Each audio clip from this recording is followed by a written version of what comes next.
So this is a Sprite Musketeer EB, just going to take you around the van and show you how it operates.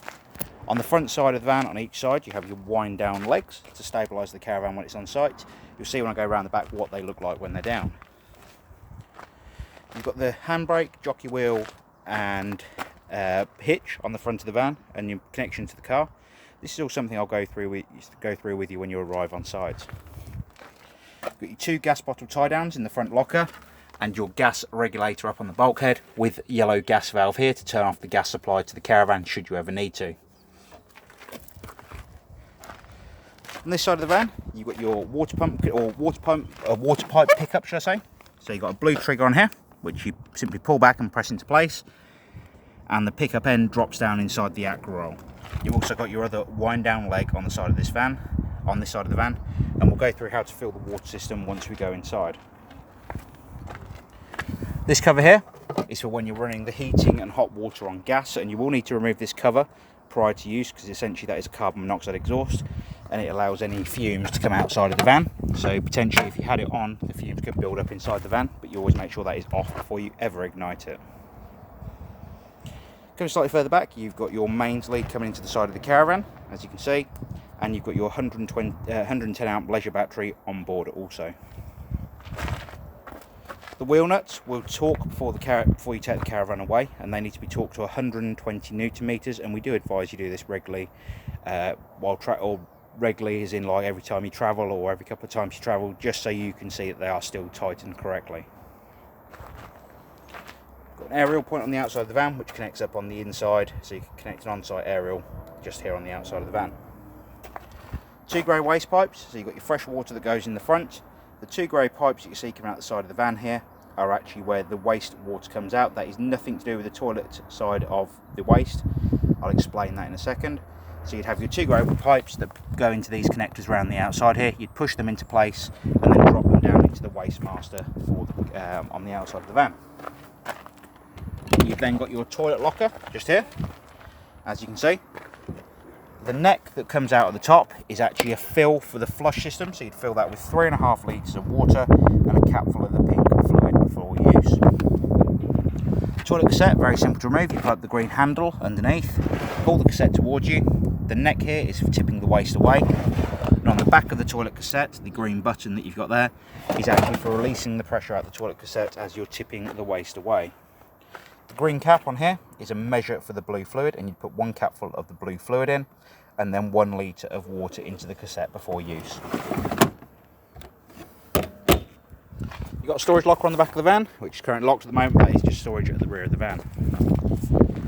As I said, when we come around the back, you can see your wind down legs on either side at the back. We've got 1 down for the purpose of handover. However, normally you'd have all 4 down when you set up on site, and you'd never lift the Caravan with the 4 wind down legs because it could potentially damage the floor of the van.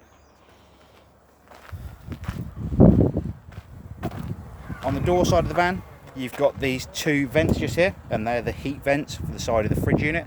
So essentially it allows out the excess heat, and behind one of these also, normally the top one, you've got the gas flue for the fridge gas system.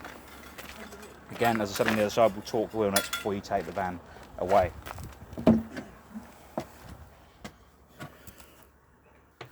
So as you can see, we've now come on to the inside of the Caravan. And to turn the power on to start with, so we've got mains power on, we're going to press this button here, which as you can see, we now have power on. We've got mains power coming from the power post outside into the Caravan. If you're connected to the car and the Caravan at the same time, you'd have an orange light here and a green light on the Caravan. View levels will bring up the battery level on the Caravan. So at the moment, as you can see, it's 13.5 volts that is coming through from the charger to the battery. Or that's what the battery's charged at, I should say. When you're connected to the car, if you press the vehicle battery, it will actually bring up the voltage that is coming through to the car from the Caravan. You'll also notice the switch here that says water pump, and I'll explain that in a second once I've showed you where the drain down valve is. So to fill the water system, where that water pump switch becomes relevant, we need to open all the taps up on the hot side. As you'll see, I've already got water in the system, but you'd open all the taps up on the hot side prior to turning on the water pump. And you'd also need to make sure that the valve underneath the seat on the right hand side, I'm not sure if you're going to be able to see it in this video particularly well just due to how dark it is in here, but you should just be able to see towards the bottom of the screen to the left hand side that there is a yellow valve. When that yellow valve is parallel with the floor, that allows you to fill the water system on board the Caravan. When that valve is pointing upright towards the bottom of the seat, it will actually drain all of the water out of the Caravan. So like I said, to fill the system, you need it parallel with the floor with all the taps open on the hot side of the water system. At that point, you'll come over to the water pump switch above the door,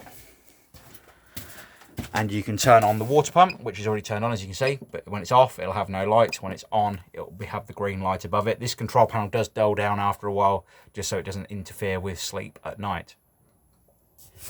But then once you've got water coming out of every tap and that water pump is on, you can then shut all of the taps off completely. At that point, you'd be able to start warming the water on board the Caravan. So to warm the water, once you've got the water system full, you'll see underneath the seat that you've got your 12-volt fuses, master shutdown for all of the electrical systems on board the van, which you can turn off to isolate all of the power. Your 12-volt charger, which you'd leave on at all times. Space heater, which you'd leave on at all times. But on the end here, you've actually got a switch that says water heater. Now that water heater, you would only turn on when you have got water in the system of the Caravan. Otherwise, you'd have it turned off, like it is now with no red light on. So anytime there isn't any water in the van, you would always make sure that light is off, so it doesn't try and heat up the heating element inside the tank without water being in there. To warm the water system on gas, just over by the telly, behind it you'll see that you've got a switch here that says Ultra Store. To ignite the gas water heating, and you'd also use this as a boost even if you've got the electric on for when you're showering. So you turn on the gas supply. The green light behind here indicates the water heater has ignited on gas. It will actually fail in a moment just due to the fact we haven't got any gas on board the van, and right on cue the red light appears to say it has failed to ignite. When it has ignited though, and you've got a solid green light here, you'll be able to control the temperature of the water between 30 and 70 degrees of water temperature. Now, like I said, when you are showering, you would need to have this turned on, and turned on around 50 to 60 degrees, because the water heater itself works at 40 degrees, and if it was just set at 40 degrees, it wouldn't actually kick in to boost the water system while you're trying to shower. So it will actually warm up very quickly on the gas side. Over the electric side will probably take about half an hour to 40 minutes to warm a full tank. The gas side probably more around 20 minutes. On the bottom here, you've got your Ultra Heat, which is your electric heating for the Caravan, and down the side you've got 500, 1000 or 2000 watts. Now what this relates to is the amount of power you've got coming into the Caravan from the Caravan site you're on. So for instance, if you had 500 watts available, you'd spin this dial around to the 500 watt symbol just here, and then you control the temperature of the heater on the dial in the center. So you spin that round. 1 is the lowest setting and 9 being highest. The only way you'd know what power source you can run it on is by asking the site you are going to, and they will clarify the amount of power you can use. Once you have the heater turned on, you can turn on blown air heating for the Caravan, so the little vents that are around the van, just at the bottom of the seating areas. You can actually select blown air heating by flicking this switch over here to the wave symbol on this side, and then you've got a fan speed control, a bit like on your car on top. The dot in the centre indicates the heat is just going to come out the front of the heater, and the A is an automatic thermostat for the blown air heating, which will allow the heating to cut in and out with the thermostat on board, or the blown air to cut in and out with the thermostat on the van. If you were to use gas to operate the heater, which we don't recommend for overnight use, you can turn the dial around here. Oh, sorry, let me turn it off to off. You can turn it around to between 10 and 9. Press down the valve on top, and the igniter will kick in. And when it does ignite, you'll have a pilot light at around a 45-degree angle through this window. Turn the gas supply back off, you spin the dial round to 0, and that will isolate the gas supply. To operate the fridge, you've got a power button just here to turn the fridge on, as you can see. So the fridge is currently turned on, but to turn it off, press and hold, and that will turn it off. To turn it on, press the power button, and it'll come on. Now when it comes on, it's actually going to be trying to connect to the 12-volt supply from the car, so the fridge works as a cool box. However, at the moment we haven't got a car connected, as you can see. When you are on 12-volt battery mode, it is the 12-volt supply from the car, and the fridge solely works as a cool box. To change the power supply you want to use, you press the button on the left hand side twice, and you've got gas operation with your pilot light below. That will actually flash at you if it fails to ignite, and if it's a solid blue light, it has ignited the way it should. You'll also get a 9 appear in this top corner with a spanner symbol also if it does fail to ignite. And you've got your temperature control for the fridge on gas or electric on the right hand side here. The higher you go, the colder the fridge is. Press it again, we'll go over to 240 mains, and that will then operate the same as your fridge at home. As I said, to turn it off, you'll press and hold the power button and it will turn the fridge back off. Grill works very much the same as your household.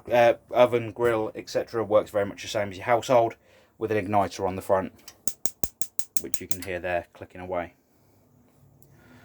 Toilet system on board the Caravan, very simple to use. I've explained it from the outside. But to operate the toilet, to flush the toilet, you'll press the blue button just here to flush the toilet.